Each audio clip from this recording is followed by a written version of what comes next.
لوگ انشورنس کرواتے ہیں نا، سنو مدنی انشورنس، حدیث قدسی ہے، اے ابن آدم اپنا مال میرے پاس جمع کرا دے، نہ جلے گا نہ ڈوبے گا نہ کم ہوگا، میں اس دن تجھے اس کا بدل عطا کروں گا جس دن تجھے ایک ایک نیکی کی ضرورت ہوگی.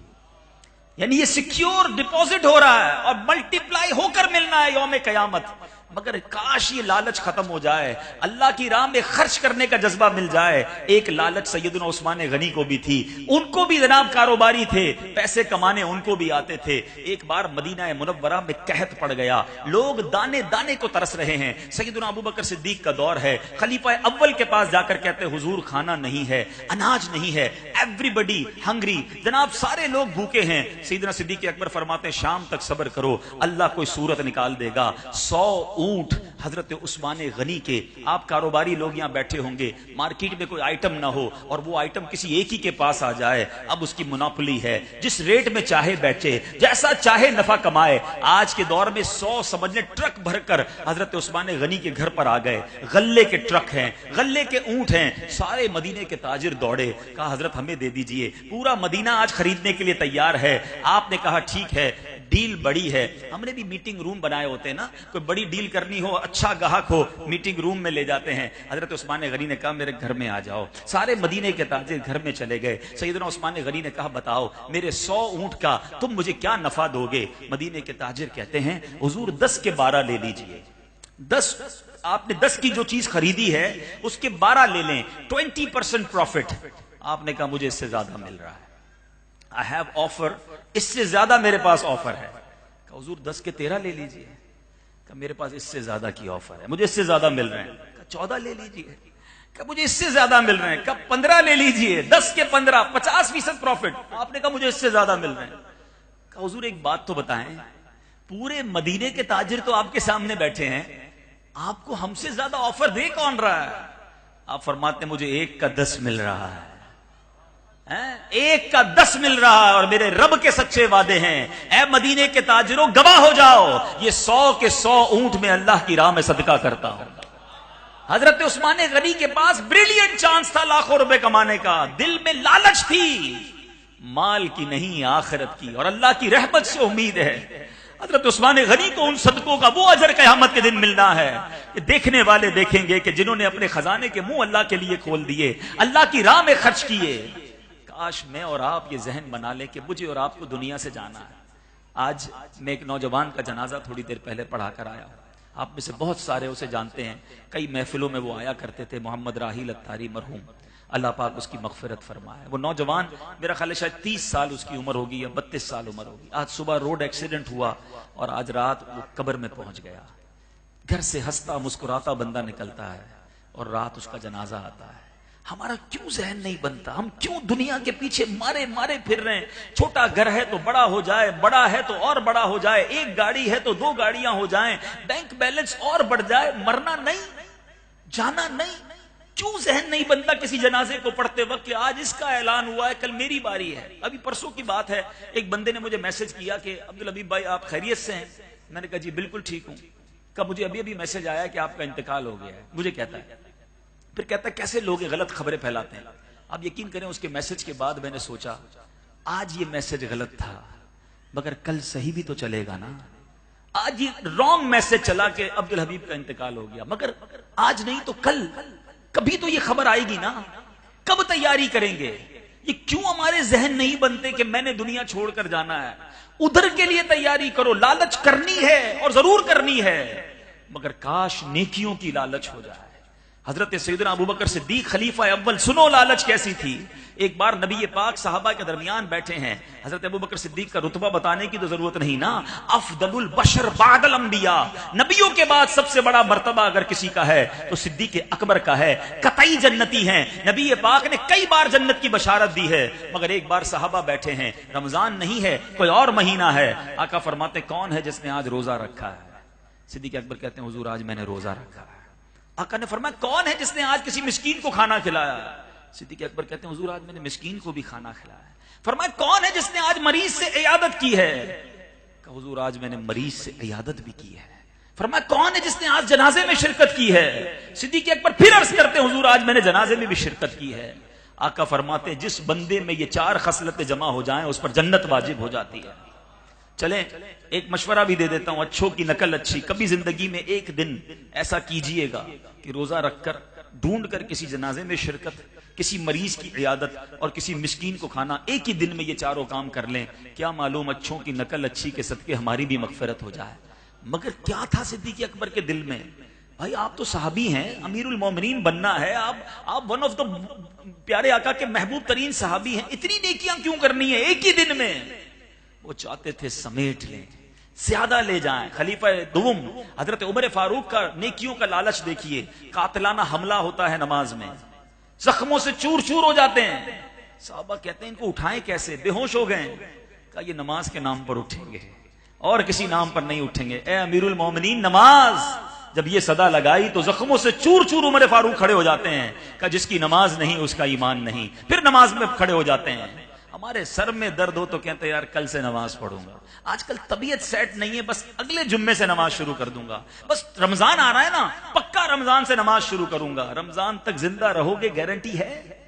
اسی وعدوں میں, انہی نیتوں میں دنیا سے بندہ چلا جاتا ہے.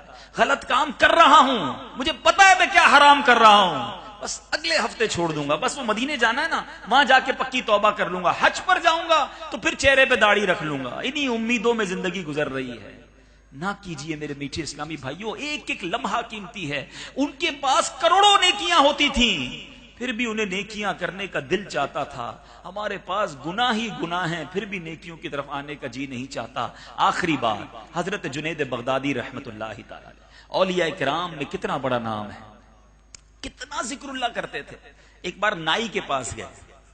نائی نے کہا حضور آپ کی مونچھیں کاٹنی ہیں, خاموش ہو جائیے, تھوڑی دیر کے لیے ذکر موقوف کر لیجئے, کہیں آپ کے ہونٹ پہ کٹ نہ لگ جائے. حضرت جنید بغدادی فرماتے ہیں کٹ لگتا ہو تو لگ جائے, تم اپنا کام کرو, میں ذکر الہی نہیں چھوڑ سکتا. They know very well, ان کو پتا تھا کہ قبر میں میرے پاس اعمال ہی کام آئیں گے, لیکن ہم کیوں دنیا کے پیچھے دوڑے چلے جا رہے ہیں. میری بہنیں بیٹھی ہیں, میرے بھائی بیٹھے ہیں, ہم ایک ریس میں لگ گئے ہیں جو رانگ ہے. ہم لگ گئے کہ مجھے اپنے سے آگے والے کو پکڑنا, چھوٹے گھر والا بڑے گھر والے کو, بڑے گھر والا اس سے بڑے گھر والے کو, ایک دکان والا فیکٹری والے کو, فیکٹری والا کئی فیکٹریوں والوں کو. آگے بڑھنا ہے, اس کو دیکھ کر ڈی مورلائز ہو رہے ہیں. اس ریس سے کبھی فارغ نہیں ہو سکیں گے آپ. ایسے بھی لوگ ہیں کسی کی گھڑی دیکھے تو ٹینشن میں آ جاتے ہیں, اچھا بھائی میں نے ایسی گھڑی کب پہننی, اچھا یہ والا موبائل لے لیا اس نے, اب میں نے اس سے اچھا موبائل لینا ہے, اچھا ابھی تو گاڑی لی تھی پھر چینج کر لی. یہ حسد, یہ دوڑ مروا رہی ہے آپ کو. یہ بہنوں میں بہت زیادہ ہے. کسی کے گھر دعوت پر جاؤ تو واپس آ کر گھر میں الگ ہنگامہ شروع ہو جاتا ہے. اس نے ایسے کپڑے پہنے تھے, اس نے وہ والی جیولری پہنی تھی, دیکھا نہیں بچے کی شادی میں کیسا فنکشن کیا, ہمیں اپنے بچے کی شادی میں اس سے بڑا فنکشن کرنا ہے. اس لیے دنیا میں آئے کہ ہم انہی چیزوں کے چکر میں لگے رہیں. آؤ میں بتاتا ہوں صحابہ کا ذہن کیا تھا. کمپٹیشن ان میں بھی تھا, زبردست کمپٹیشن تھا. بھول گئے وہ واقعہ غزوہ تبوک کے موقع پر. حضرت عمر کہتے ہیں پیسے بہت زیادہ تھے, دل تھا اس بار ابو بکر سے آگے بڑھ جاؤں. کیا کیا, اچھا گھر بنا لیا, اچھی سواری لے لی, اچھی خوشبو خریدی اپنے لیے. کہا نہیں, نیکیوں میں آگے بڑھنا ہے. آقا کی بارگاہ میں آدھا مال لے کر آ گئے. ابو بکر صدیق کا انتظار کیا, جب وہ تشریف لائے تو گھر کا سارا مال لے کر آ گئے. مقابلہ کرنا ہے تو کرے نا. نبی پاک کا بڑا خوبصورت فرمان ہے, روایتوں کا مضمون ہے, نیکیوں میں اپنے سے آگے والے کو دیکھو, نعمتوں میں اپنے سے پیچھے والے کو دیکھو, پرسکون ہو جاؤ گے. اگر کوئی میرا بھائی کرائے کے گھر میں رہتا ہے نا, گھبرائے نا. جھوپڑی والے کو دیکھو, تم کرائے کے فلیٹ میں تو ہو, وہ جھونپڑی میں رہ رہا ہے. کوئی جھونپڑی میں رہنے والا سن رہا ہے, وہ بھی نہ گھبرائے, وہ روڈ پہ رہنے والے کو دیکھے. ارے کچھ لوگ روڈ پہ بھی تو سوتے ہیں, اور اگر کوئی روڈ پہ سونے والا ہے وہ بھی شکر ادا کرے کہ مولا روڈ پہ سو رہا ہوں, جیل میں نہیں سو رہا. ہزاروں قیدی بھی تو ہے نا, جتنے لوگ یہاں چل کر آئے ہیں شکر ادا نہیں کرتے کہ پیر ہیں ہمارے پاس. ابھی ہاسپٹل پہ جاؤ تو پتہ چل جاتا ہے, کسی کے گردے فیل, کسی کے ڈائلسس چل رہے ہیں, کوئی کھا نہیں سک رہا اس کی نالی, کوئی نکال نہیں سک رہا اس کی الگ نالی لگی ہوئی ہے. پریشانیاں ہی پریشانیاں ہیں. اللہ نے ان ساری پریشانیوں سے مجھے بچایا ہے, پھر بھی میں جناب لوگوں کو دیکھ کر ڈی مورلائز ہوتا رہوں. خوش رہیں, پرسکون رہیں اپنے سے کمتر لوگوں کو دیکھ کر. ہر حال میں اللہ کا شکر ادا کریں. اگر آگے بڑھنا ہے آؤ نیکیوں میں مقابلہ کریں. کسی کی گاڑی دیکھ کر یہ خیال آتا ہے یار میں کب لوں گا. کسی نمازی کو دیکھ کر خیال نہیں آتا یار یہ 5 وقت نماز پڑھتا ہے میں کب پڑھوں گا. یہ تہجد گزار ہے ماشاءاللہ, میں کب تہجد پڑھوں گا؟ ارے یار ماشاءاللہ روز قرآن پڑھتا ہے، میں اب انشاءاللہ روز قرآن پڑھوں گا. یہ بزنس کے ساتھ ساتھ دین کی اتنی خدمت کرتا ہے، یار میں بھی یہ کام کروں گا، میں بھی دین کا کام کروں گا. یہ دنیا بھی کما رہا ہے، جنت بھی کما رہا ہے. کمپٹیشن کرنا ہے تو یہ کرو نا، اس میں کچھ نہیں کرنا. اس میں تو الٹا کرتے ہیں. کسی کو بولو نا یار آپ 4 نمازیں کیوں پڑھتے، فجر بھی پڑھا کریں. وہ کہتا ہے بھائی 4 تو پڑھتا ہوں، باقی لوگ تو جمعہ پڑھتے ہیں. نیکیوں میں اپنے سے نیچے والوں کو دیکھ رہے ہو. اللہ کے بندو کدھر جا رہے ہو؟ تو اللہ کرے دل میں اتر جائے میری بات. اللہ مجھے اور آپ کو نیکیوں کی لالچ نصیب کرے، یہ حرص عطا کرے کہ ہم زیادہ سے زیادہ پیسج آف ٹائم بڑے قیمتی ہوتے ہیں. مثال دے رہا ہوں، گاڑی میں جا رہے ہیں، فارغ، اب اس گاڑی میں جاتے کے وقت کو اگر یوز کرنا چاہیں تو نہ جانے میں کتنے درود پاک گھر سے نکل کر آفس تک پڑھ سکتا ہوں. ہاتھ میں تسبیح رکھیں، پڑھتے چلے جائیں. بائک چلا رہے ہیں درود پاک پڑھتے جائیں، اللہ کا ذکر کرتے جائیں. کتنی ساری نیکیاں کما سکتے ہیں. کسی کا انتظار کر رہے ہیں، ہم کیا کرتے ہیں؟ جیسے انتظار کیا موبائل اٹھا لیا کہ 10 منٹ میں آئے گا، کوئی بات نہیں، فیس بک ہے نا میرے پاس. 7 منٹ میں سورہ یاسین پڑھی جا سکتی ہے. اسی موبائل میں قرآن ڈاؤن لوڈ ہوتا، اس کے انتظار کرتے کرتے میں 10 قرآن کا ثواب کما سکتا ہوں. تو کیوں میں اس وقت کو یوٹیلائز نہیں کر رہا؟ اس چھوٹے چھوٹے چنک آف ٹائمز کو اگر ہم عبادت میں، تلاوت میں، کتنی آسانی ہے. بڑا اچھا جملہ کہا تھا طاہر بھائی نے کہ ٹیکنالوجی کا اچھا استعمال، بہترین استعمال ہے. موبائل میں آپ قرآن ڈاؤن لوڈ کر کے رکھیں نا. آپ بس میں بیٹھے ہیں، ٹرین میں بیٹھے ہیں، کسی کا انتظار کر رہے ہیں ایئرپورٹ پر، ایک یار یاسین شریف نہ پڑھ لو، 10 قرآن کا ثواب. چلو رات ہو گئی ہے، سورہ ملک بھی پڑھ لیتا ہوں. اچھا اب قرآن پڑھ لیا تھوڑا سا، اب تسبیح نکال کر 100 بار کلمہ پاک پڑھ لیتا ہوں. افضل الذکر کہا گیا کلمہ طیبہ کو. یہ لالچ آ گئی نا جس دن، آپ یقین کریں یار وضو ہے اور تھوڑا سا ٹائم بھی ہے تو 2 رکعت نفل نہ پڑھنا. جی اگر ذہن بن جائے، جس طرح دنیا کمانے کا ذہن ہوتا ہے کہ اور آ جائے اور آ جائے، کاش اگر یہ ذہن بن جائے. اللہ سلامت رکھے امیر اہل سنت کو. بانی دعوت اسلامی نے یہ خیال لوگوں کے دلوں میں ڈالنے کی کوشش کی ہے. مدنی انعامات کیا ہیں کہ صبح تھوڑا یہ کر لو، شام تھوڑا یہ کر لو، اشراق چاش پڑھ لو، اوابین پڑھ لو، تہجد پڑھ لو، درود پڑھ لو، ماں باپ ملے تو ان کو ہاتھوں کو بوسہ دے دو. یعنی نیکیاں کمانے کے مختلف انداز انہوں نے مدنی انعامات کے ذریعے میں عطا کیے ہیں. بس ذہن بننے کی دیر ہے کہ جانا ہے تو نیکیاں ہی کام آنی ہیں.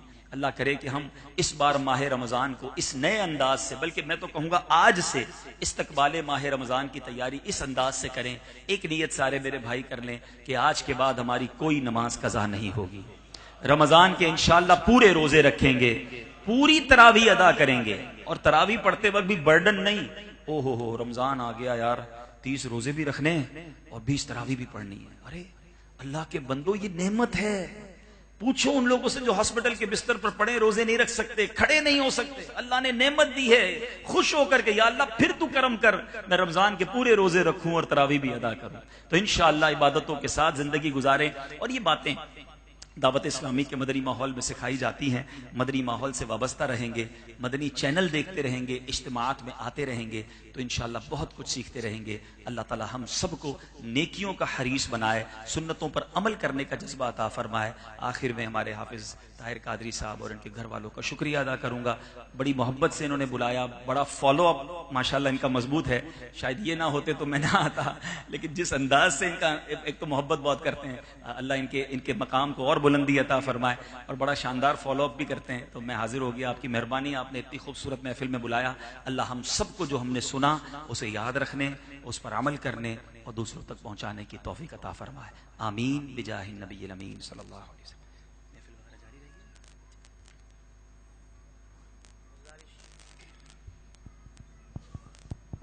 صلو علی الحبیب صلی اللہ تعالی علی محمد صلی اللہ علیہ وسلم. میں گزارش کروں گا کہ چونکہ محفل کچھ دیر ابھی اسی طرح جاری و ساری رہے گی اور قبلہ حاجی صاحب تشریف لے جائیں گے کچھ دیر بعد، تو اگر آپ لوگ ملاقات کے لیے کھڑے ہو جائیں گے تو ایک سب حاجی صاحب فرما رہے ہیں کہ سب اسی طرح.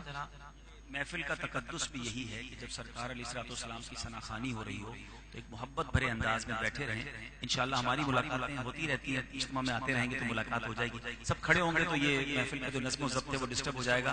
جیسے حافظ صاحب نے کہا مجھے فیضان مدینہ جانا ہے واپس، تو انشاءاللہ زندگی رہی تو ہم سب وہی ہیں، آپس میں ملتے رہتے ہیں اور مزید انشاءاللہ اجتماعات میں اللہ نے چاہا تو ملتے رہیں گے. بہت شکریہ. آنکھوں سے بھی تو ملاقات ہو سکتی ہے نا، اور وہ ہم سب کی ہو رہی ہے. صلو علی الحبیب. الحمدللہ اس طرح دعوت اسلامی میں بہت سارے ہیرے ہیں. اللہ تبارک و تعالی ہمیں دعوت اسلامی کے مدنی ماحول سے وابستگی عطا فرمائے. اور کیپنگ ٹچ بندہ رہتا ہے. تو جیسے مثال ہے کہ ایک بندہ سبزی لینے جاتا ہے, سبزی والا کہتا ہے تیرے اندر سے خوشبو بڑی آ رہی ہے, کون سی خوشبو لگائی؟ وہ بندہ کہتا ہے میں نے تو کوئی خوشبو نہیں لگائی. پھر وہ کہتا ہے ہاں یار میں خوشبو والے کی دکان پہ کام کرتا ہوں, خوشبو لگائی کوئی نہیں ہے لیکن وہ کام خوشبو والے کی دکان پہ کرتا ہے تو وہ ماحول اس کو معطر کر دیتا ہے. بندہ اچھے ماحول سے کیپنگ ٹچ رہتا ہے نا تو وہ مہکا مہکا رہتا ہے, اور پھر گناہوں سے دوری بھی رہتی ہے اور نیکیوں کی عادت بھی آ جاتی ہے. اللہ تبارک و تعالی ہمارے حاجی عبدالنبی بطاری صاحب کے علم عمل میں عمر میں برکت عطا فرمائے. ان کے اور ہمارے مرشد مرشدی اختیار امیر اہل سنت کا سایہ ہمارے سروں پر قادر قائم و دائم فرمائے.